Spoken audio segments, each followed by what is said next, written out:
শুধুমাত্র business expansion গ্রোথকে ধরে রাখাই অ্যামো ইন্ডিয়ার একমাত্র লক্ষ্য নয়। ব্যবসা বৃদ্ধির পাশাপাশি সংস্থার লক্ষ্য তাদের সোশ্যাল নেটওয়ার্কিংকেও আরও জোরদার করা।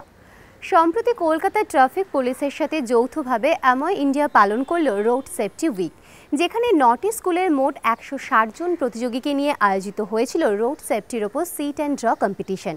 এছাড়া অ্যাওয়ারনেস বৃদ্ধির জন্য ছিল মোবাইল ভ্যান, কুইজ কন্টেস্ট এবং সেফ ড্রাইভিংয়ের মতন বিভিন্ন প্রোগ্রাম। ট্রাফিকের মধ্যে অনেক আনন্দ আছে, মজা আছে। যখন কেউ গাড়ি করে কোথাও যাচ্ছে, পিকনিকে যাচ্ছে, ঘুরতে যাচ্ছে, সবাই খুব আনন্দ করে যায়। শুধুমাত্র সিগন্যালিং এর মাধ্যমে চলে না, এখানে কলকাতার ট্রাফিক অফিসাররা আছে, ফোর্স আছে, হোমগার্ড, গ্রিন পুলিশ, সবাই মিলে তারা পরিশ্রম করে, তারা ঘাম ঝরান। তাই জন্যই কিন্তু কলকাতার ট্রাফিক ব্যবস্থাটা আজকে মেট্রোপলিটন শহরগুলোর মধ্যে সেরা বলতে পারি। কারণ শুধুমাত্র সিগন্যালিং এর উপর দিয়ে কলকাতায় এত রকমের ট্রাফিক আছে এবং এত ধরনের ইনসিডেন্ট প্রত্যেক দিন অনুষ্ঠিত হয় যে শুধুমাত্র সিগন্যালের মাধ্যমে চলা সম্ভব নয়।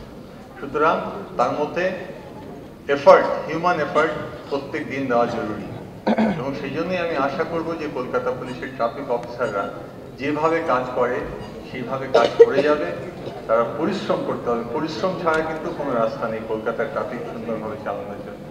কিন্তু তার সাথে সাথে যেটা দরকার সেটা হচ্ছে প্রত্যেকটা নাগরিকের কলকাতা ট্রাফিক পুলিশের সঙ্গে কোঅর্ডিনেশন করা, কোঅপারেশন করা। এইটা ছাড়াও কিন্তু চলতে পারে না। আজকে যখন কোনো স্কুল চালু হয় সকালবেলা, দেখা যায় সেই জায়গাটাতে প্রচুর গাড়ি এসে যায়। আবার যখন ছুটি হয় তখনও প্রচুর গাড়ি এসে যায়। ওই একটা এলাকা ভিত্তিক একটা ম্যাসিভ প্রবলেম সৃষ্টি হয়। কিন্তু সেগুলো তখনই করা সম্ভব, সেগুলোর সলিউশন যখন শুধুমাত্র ট্রাফিক পুলিশ নয়, তার সাথে সাথে স্কুলের স্টুডেন্টরা, স্কুলের টিচার্সরা, স্কুলের গার্জিয়ানসরা সবাই মিলে কোঅপারেট করবে, কোঅর্ডিনেট করবে এবং একটা সুষ্ঠু ব্যবস্থার মধ্যে আসতে পারে। তো আমি গতবার বলেছিলাম যে যে সবচেয়ে ভালো, কেননা স্কুল চিলড্রেনদের বাদ দিয়ে ট্রাফিক হয় না। এটা কিন্তু সর্বজন বিদিত এবং এটা কিন্তু ইউনিভার্সাল। যে কোনো দেশে গেলেও ট্রাফিক অ্যাওয়ারনেস, ট্রাফিক ক্যাম্পেইন এটা কিন্তু একটা খুব কমন জিনিস এবং তার মধ্যে স্কুল চিলড্রেনদের যে একটা রোল সেটাও কিন্তু খুব common all over the world.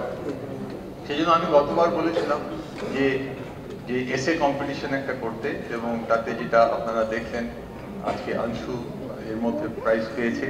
কিন্তু যে পার্টিসিপেশন হয়েছে, শত শত ছেলেমেয়েরা পার্টিসিপেট করেছে, তার মধ্য দিয়ে একটা অ্যাওয়ারনেস তৈরি হয়েছে। তো আমি এইবারে একটু অন্যরকম ভাবে ভাবছিলাম যে কলকাতা পুলিশের ট্রাফিক যত স্কুল আছে কলকাতায়, ইন্টারেস্টেড স্কুল বিশেষ করে, তাদের সঙ্গে যোগাযোগ করুক। ছাত্ররা, স্টুডেন্টরা, টিচার্সরা তারা interested, let them come up with their suggestions and innovative ideas. এবং সারা বছর ধরে তারা কলকাতার ট্রাফিকের সঙ্গে যোগাযোগ রেখে তারা যদি কিছু একটা ইনোভেটিভ ভাবে কিছু কন্ট্রিবিউট করতে পারে কলকাতার ট্রাফিককে, তাহলে সেটাকে আমরা আমরা রিকগনিশন দেব।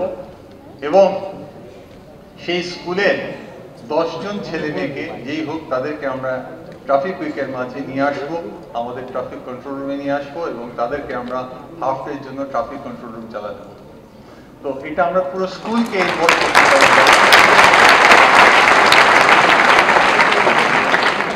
এবং তার সাথে সাথে যে স্কুল সবচেয়ে ভালো কন্ট্রিবিউশন রাখবে কলকাতার বুকে, সেই স্কুল যে এলাকার ট্রাফিক ওসি গার্ডে থাকবে, সেই ট্রাফিক ওসিকে আমরা একটা কমিশনার্স অ্যাওয়ার্ড দেবো।